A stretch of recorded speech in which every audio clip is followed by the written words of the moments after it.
ایک حدیث مبارکہ ہے جی، حضور پر نور صلی اللہ علیہ وسلم سے پوچھا گیا کہ سب سے اچھا عمل کون سا ہے؟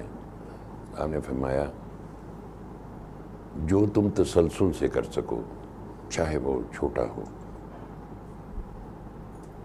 ہمارے یہاں قلندر پاک رحمۃ اللہ علیہ کے فیض میں جہاں اور بہت ساری چیزیں ہیں، شوگر کے علاج کا ایک بڑا زبردست طریقہ ہے، اور ہوتا یہ ہے کہ جب کسی کو بتایا جائے، پہلے تو ہم دھیان سے نہیں سنتے، سب سے بڑا مسئلہ یہ ہے۔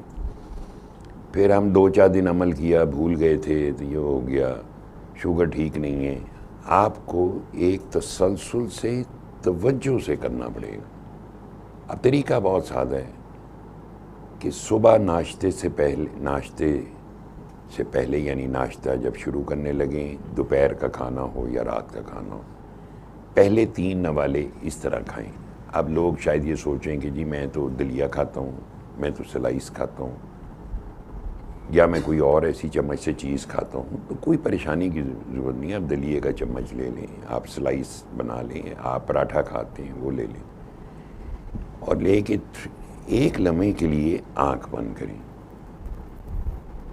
قلندر پاک رحمۃ اللہ علیہ ہمیشہ ایک بات فرمایا کرتے تھے، اپنی ذات کو چند سیکنڈ دے دو، اپنی ذات کے لیے نکال لو کچھ وقت۔ جلدی کس چیز کی ہے؟ کوئی بھاگا جا رہا ہے تو 10-15-20 سیکنڈ آپ ذرا ہولڈ کریں، آنکھیں بند رکھیں اور اللہ کا تصور باندھیں کہ وہ آپ کو دیکھ رہا ہے، شفا دے رہا ہے۔ تو پھر دل میں پیار سے ایک بار اللہ پڑھنا ہے، جسٹ ون ٹائم اللہ، دل میں، زبان اور ہونٹ نہ ہلیں۔ پھر آنکھ نہیں کھولنی، بند آنکھوں سے منہ میں ڈالیں، پہلے چبائیں، نگل لیں، اس کے بعد آنکھ کھول لیں۔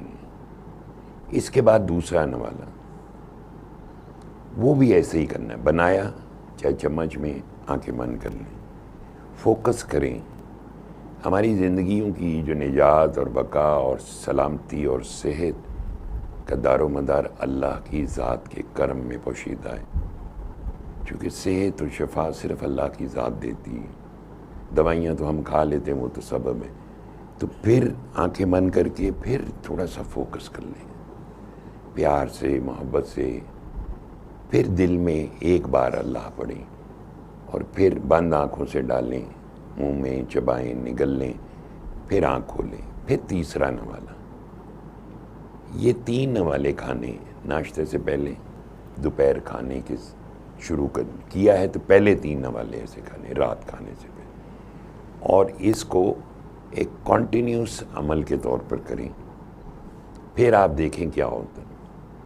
بعض لوگ یہ سوچتے ہیں کہ جی یہ تو میں نے کیا، ہوا کچھ نہیں۔ ہوتا یہ ہے کہ ہمارا دھیان نہیں ہے، شاید کھانا زیادہ دل جمعی سے ہم کھاتے ہیں، اللہ کا خیال نہیں ہمارے اندر ٹھہرتا۔